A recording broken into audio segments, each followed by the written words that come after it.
chiaro-scuro connection.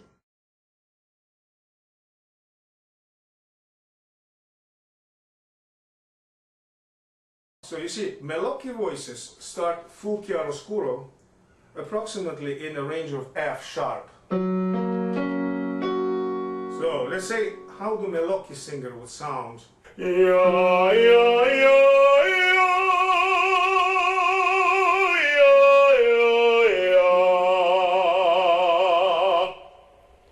This is a very powerful sound.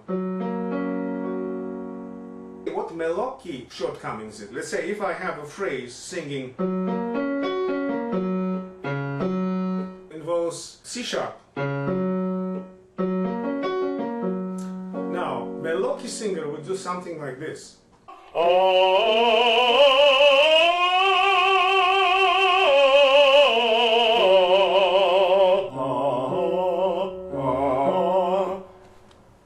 It will support that C sharp, but no chiaroscuro anymore. It's just supported chest voice. And of course, in a recording, you will say, "Ah, this is so balanced. Why are you complaining about it?" The thing is, it's only balanced in the recording. When you go on stage and you do this will not be heard. Trust me, it will be swallowed by the acoustics. Now, I'll show you the typical, more maybe exaggerated way of chiaroscuro that starts from passaggio zone only. That is somewhat that Pavarotti shows in his famous YouTube demonstrations. Now the same phrase, instead of doing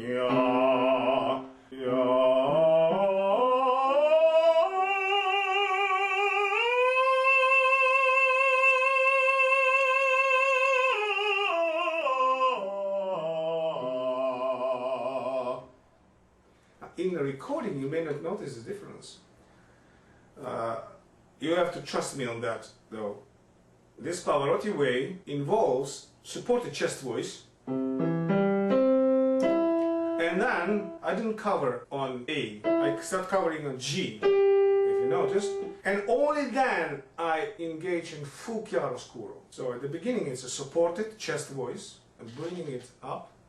But then chest voice, if you only do it with the chest voice is capable of turning into chiaroscuro voice. The head voice is not capable of doing that. Chiaroscuro has the possibility of linking your low voice to your high voice. In the case of appoggio, you support fully your chest voice, not necessarily with chiaroscuro tone. Chiaroscuro tone, as I told you, is a very, very powerful, bright chest voice, if you like it. What happens here? The larynx that produces the low frequencies and full engaged vocal cords at the passaggio zone experiences a very big push from the support, from the air compression. When you come close to passaggio zone, whatever it is, one thing I have to know that why I republished the history of vocal art and prejudice, because if you really attentively listen to those historical notes, you will realize basically it's evolution of a singer.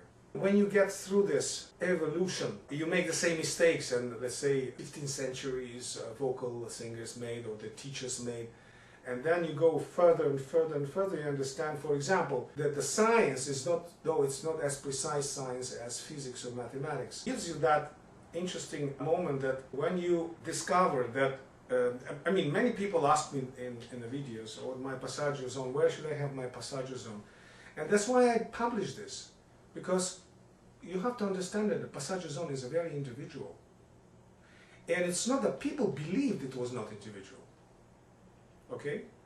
So, but they believed that in the 17th century, like in the middle of 18th century. Then it was discovered by singers themselves, by teachers, that passaggio zone is individual.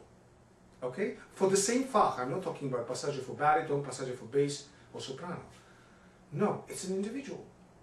I hear prominent teachers still talking about passaggio zone starts at the F sharp, or the acute passaggio, or this passaggio. Repeat, discovered.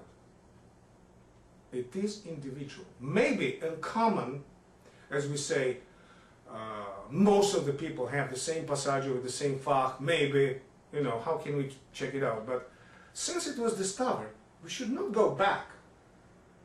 And so there are many statements in history of vocal art that you have to really study. And then experience, of course, without just theoretical studies is nothing, but then experience, and then you go much faster. Because you won't make the same mistakes as your forefathers made, you know? And we seem like I already told about this with Discovering America, the teachers especially. Teacher has to learn this. It has to, if he doesn't pass as the vocal history test, I would not give him a qualification of a teacher.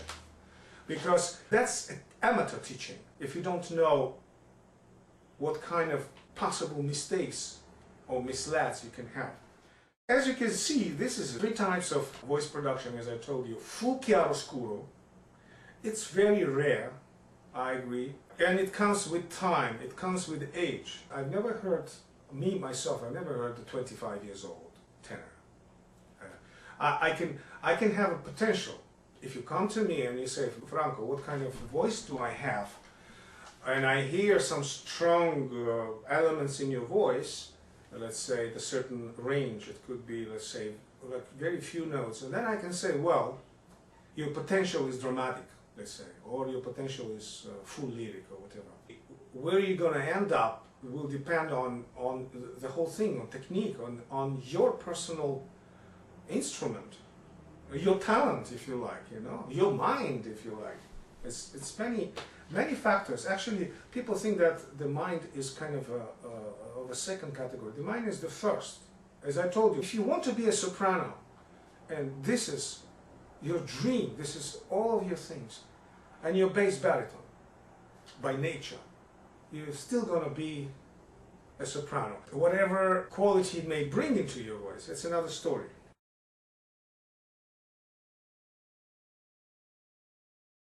What's happening in this particular case? For those who doesn't believe in a stable larynx, use your sense. Think just about it. How would different placement or the acoustic zone would influence your sound? And if you think about it, you will realize that if you have a stable acoustic resonance place, then your sound will be of the same quality. And if you have different spaces, your sound would obviously have different voices in there and the resonance responding. Depending how drastically you change that, if you change it a small way, maybe not everybody will notice that even. If you change it quite substantial way, then we'll hear those registral changes and everything. Full chiaro scuro, as I mentioned, is when you're full range, you're tenor. Okay, now we're discussing more the tenor stuff. You are the tenor. What is your range? Look up in the dictionary and you'll see lyric range usually from C to octave. Dramatic range is a little bit different.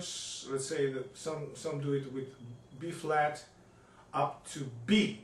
That's the official dramatic tenor's range. So basically dramatic tenor doesn't have to have high C in a way, though it's also kind of relative because you have some not sustainable, but some high C's in a certain dramatic roles. So you see, when you imply full chiaroscuro, not everybody can do it, and that comes also with age. Never heard really very young, anybody who is below 40 that has this full chiaroscuro interaction. One of the examples of full chiaroscuro voice is Giuseppe Giacomini, and again, if you look at his early work, when he was maybe 30, 35, he didn't sound the same way. He didn't sound full chiaroscuro. He sounded more like spinto, tenore. I showed you in Milwaukee method, and this comes out of all Milwaukee students. They start warm-ups at G flat. And of course, when you develop your voice from this, if you start warming up, not just start warming up, but that's the range of warm-ups in a Milwaukee school. Milwaukee realized, he was a smart guy, he realized that full dramatic tenors are almost impossible. It's very rare. Voices like Giacomini, like Caruso, you know, even Caruso was not considered to be really full dramatic tenor. And he came to conclusion, and it's not only his, Maestro Bara, who taught my teacher at La Scala, he was close to the same ideas as melocchi, because my maestro used to warm me up from the same spot, from G bemol. I was wondering where it's coming from. It's coming from Italian school, Italian melocchi and other operatic schools. I'm talking about opera here. This is in a way a smart way to make a voice sound really big and huge, but it has great shortcomings in it. The voice is not balanced here. Even from Del Monaco, you know, it's a tremendously big voice. You know, not everybody likes Del Monaco. Opera singers usually do like Del Monaco, and musicians, violinists, those who respect the pitch very much, they don't like Del Monaco, because Del Monaco was not ideal in this sense. First of all, he was not always on pitch. I mean, he was quite off pitch, if we say, because every opera singer, you can notice 1 or 2 or 3 notes in a performance that were not correct. But he was quite often off pitch. Mario del Monaco had a tremendously trumpet-like voice. Again, my father is a lyric tenor, and he never liked just dramatic big voices who can scream it out. He told me an interesting thing, that he said, you know, I never liked Mario del Monaco, but when I heard him live in a theater, I mean, something else, okay? It's not that he became a fan of Mario del Monaco, but then he understood what a personality Mario del Monaco was. You cannot consider Mario del Monaco only as a singing personality. You know, it would be, of course, if you consider him only as a singer, then you will look at his pitches, at his inconsistencies, at his not be able to sing piano and all this kind of stuff. Of course, it will be below musicians' standards.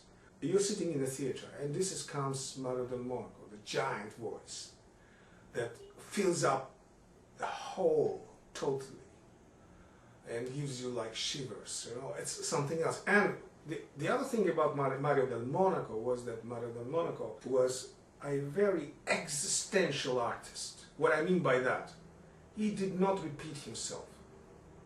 He was truly into a character, and that meant also that he would not just repeat like in Broadway. Those of you who worked in Broadway know how boring it is to act in Broadway. You ask me why? Because nobody acts in Broadway.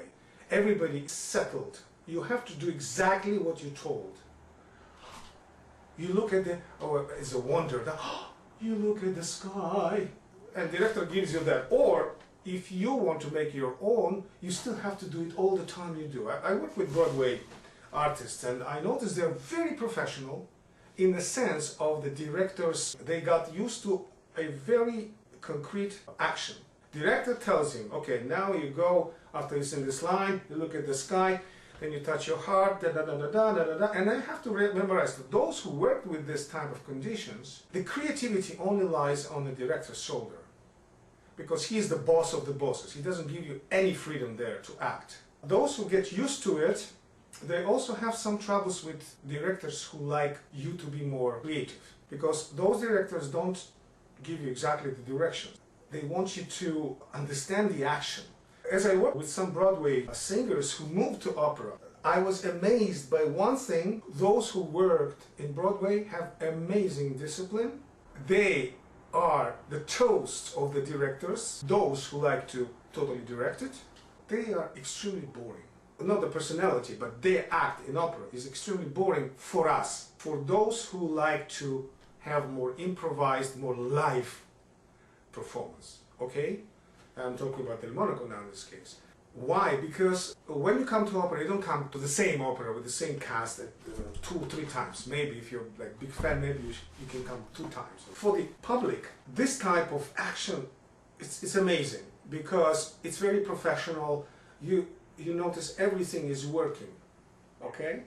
It's like the first time when you work with a Broadway artist who had a Broadway experience, right? When you work with a Broadway experienced artist who now work in opera, you're amazed how fast he gets the director's notice. But he's Israel, you know, Broadway requires that. Broadway understanding of the action is very non-creative, I would say. It's a sold out. It's sold out because it is the freezed version of something that they found the best. So the director worked on this, what would be the best. So he considered that what would be the best for the show, but then he freezes the show. It means that, okay, now we do exactly as I told you. But that's why the shows are very, very popular, because they are the toast of the toasts of the shows. But they're non-creative, because for those artists who work in Broadway, they know how much stress they have of if they are creative persons, if everything is suppressed, their creativity is suppressed very much. In opera, Del Monaco was amazing because he would not do the same thing over. Of course, I mean, he would not improvise like a pagliaccio, but he would actually use, according to his emotions, actions and everything, he would use it in this particular performance. And that's I know from my father, because he saw all of his performances. We noticed that Del Monaco had probably one of the most projected voices ever got created. And he was the loudest, probably, tenor ever. On the other hand, you see, if you look at the Del Monaco's technique, you see that his low range is quite weak. It's a contrast. Anything that is below F sharp or G flat is almost breathing. If not breathing, it's hardly supported. So, but it's, in a way, it's effective technique, because you develop the most strong projective force in a tessitura where you sing. And the tessitura means the most working range you're using, the working range you're using. So the working range sounds like it's going to cut all the through.